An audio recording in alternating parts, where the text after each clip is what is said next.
My Lord and my God, I firmly believe that you are here, that you see me, that you hear me. I adore you with profound reverence. I ask your pardon for my sins and grace to make this time of prayer fruitful. My Immaculate Mother, Saint Joseph, my Father and Lord, my guardian angel, intercede for me. Recently, I came upon this image that won the title of Wildlife Photographer of the Year. It's a stunning image of a Siberian tiger deep in the forest of Russia's far east, embracing a tree, an ancient tree, rubbing herself up against the bark to leave her scent and mark territory in a national park. It had taken the winner of this award, Sergei Gorshkov, 11 months to get this photo. As an expert, he identified the tree bearing the scent of this tiger. Usually, the animals go and rub themselves against the tree. This tiger in particular was a way of marking territory. What are we looking for in the jungle full of trees? When one's attention goes to a particular tree, what does one go to look for? What do you go to look for in a tree? Fruits, of course. I still recall the incidents as a kid on a mango tree trying to pluck one, and I ended up in an accident. Well, that's a story for another day. Returning to you, Jesus, I wanted to ask, were you fond of trees as a child? Even if you were, I guess you didn't fall out of trees and break your arm. You must have spared Mary, your mother, and ours this pain. But I wonder what draws you towards a tree today. Initially, only you, Jesus, know why. Today is a unique moment in the history of your life, Jesus, and our history as well, the history of salvation. We say a unique moment in the sense that there is only one man mentioned in the gospel whose encounter with Jesus happened right there while he was hanging on a tree. His name is Zacchaeus. So remember his name in case you are asked in a quiz. Can he be playing the monkey? We are not monkeys after all. Someone will say, prove it. Well, we don't live on trees, obviously. And even if one becomes fond of trees, like monkeys, you and I can have a personal encounter with Jesus right now during these swift 10 minutes, unlike monkeys. But let's listen to St. Luke narrate the encounter in his chapter 19. He entered Jericho and was passing through. He, Jesus, accompanied by the huge crowd, since yesterday after this miracle of the cure of the blind Bartimaeus. And there was a man named Zacchaeus, St. Luke continues telling us. He was a chief tax collector and rich.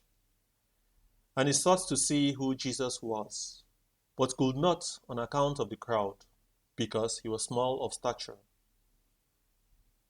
Now we find this Zacchaeus itching to see Jesus. He's vexed at the sight of so many people surrounding you, Jesus, and he feels at a disadvantage.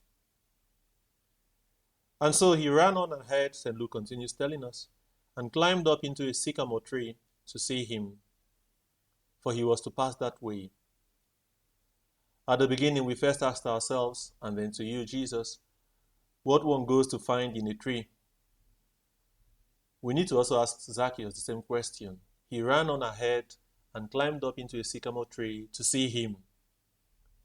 Now, Zacchaeus has felt this irresistible urge for something he needs badly and climbs the tree. Maybe the equivalent for us this day is to climb up to a balcony from where we can see a nice spectacle. For example, the festive processions in the city, campaign rallies, maybe bull runs in Spain, or cyclists, whatever.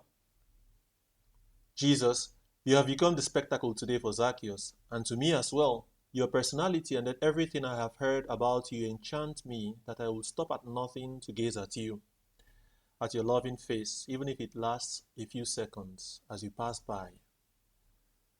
And so when Jesus came to the place that is at the foot of the tree, the old sycamore tree, he looked up and said to him, Zacchaeus, make haste and come down, for I must stay at your house today. Imagine yourself as Zacchaeus. I too, I do so.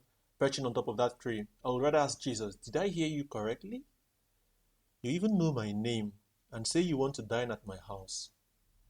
Yes, Zacchaeus, make haste and come down, for I must stay at your house today. Unbelievable. Not just am I going to have a few seconds with you, watching you pass by, or for these 10 minutes, but a full day with him, with you, Jesus. A full lifetime with you. It's such a lovely encounter, the one we are witnessing today in the gospel, and then such a rich passage that, well, can lead me to a longer conversation with you, Jesus. But like Zacchaeus, we also make haste to come down and receive you joyfully. As St. Luke tells us, Zacchaeus quickly obeys.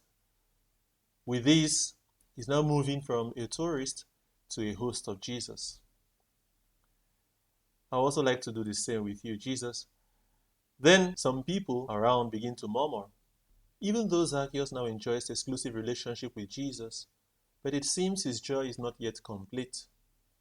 And so on realizing how separated he had been from these common people from whom he had extorted, he comes down again from the tree, now metaphorically speaking, or the throne of his riches, to accommodate them as well. And so openly declares, Behold, Lord, the half of my goods I give to the poor. And if I have ever defrauded anyone of anything, I restore it fourfold. Now, Zacchaeus, who was initially vexed at the sight of the people, freely reconciles himself with them, all thanks to his encounter with you, Jesus.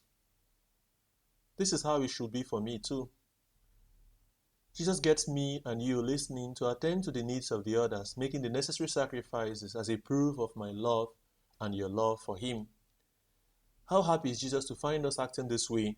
And so he will have every reason to exclaim, Today salvation has come to this house, since he also is a son of Abraham. For the Son of Man came to seek and to save the lost. Pope Francis repeats to young people, and particularly in the apostolic exhortation, Christus Vivit, Dear young people, make the most of these years of your youth. Don't observe life from a balcony. Don't confuse happiness with an armchair or leave your life behind a screen. Whatever you do, do not become the sorry sight of an abandoned vehicle. Don't be parked cars, but dream freely and make good decisions. Take risks, even if it means making mistakes. Don't go through life anesthetized or approach the world like tourists. Make a ruckus. The Pope challenging all of us to get down from this balcony and be a protagonist. The same way Zacchaeus himself became a protagonist in the life of Jesus today. The saint the Universal Church celebrates today offers us an example of sincere searching and love for God, which leads to sacrificing oneself for the others. It's Saint Elizabeth of Hungary, a princess given to marriage at a young age, who devoted herself to meditating upon the mysteries of Jesus' life, as you and I often do on a daily basis, I suppose. Later in her life, when her husband passed away, she then dedicated the rest of her life even more to prayer and caring for the sick in an hospice she funded herself. Somehow it's the same pattern she has followed that we see in Zacchaeus' life. Wealthy, sincerely seeking our Lord, perching on a tree, in the case of Zacchaeus, and then on finding him descends from his tree, from his throne, we could say, from his pride, on invitation of our Lord, dedicate quality time dining with Jesus, as we too can do at Holy Mass. In a way, following you, Jesus, up your own tree, the cross, the same tree Jesus climbs to bring us salvation. But for that, some personal sacrifice is required from us to make room for the needy around us. St. Josemaria sums it up this way, while he reflects on the ninth station of the way of the cross. Despoiled, stripped, left in the most absolute poverty, our Lord is left with nothing save the wood of the cross. For us to reach God, Christ is the way, but Christ is on the cross. And to climb up to the cross, we must have our heart free, not tied to earthly things. And then we can ask ourselves, I too ask myself, which tree am I on? Mine or that of Jesus? Mary was also found with Jesus at the tree of the cross. Let's accompany her as well, and she can obtain for us that desire to stick to our Lord, and because of Him, to make sacrifices for the others. I thank you, my God, for the good resolutions, affections, and inspirations which you have communicated to me in this meditation. I ask your help to put them into effect. My Immaculate Mother, Saint Joseph, my Father and Lord, my guardian angel, intercede for me.